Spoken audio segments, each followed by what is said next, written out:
The lockout feature allows you to set a unique 3-digit code that prevents users from making unnecessary settings adjustments.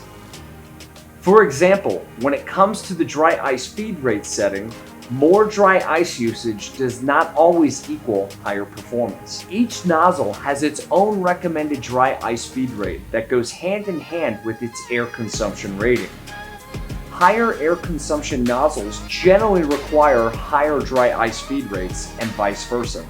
By using amounts of dry ice above these ranges, optimal performance decreases and consumable costs unnecessarily increase.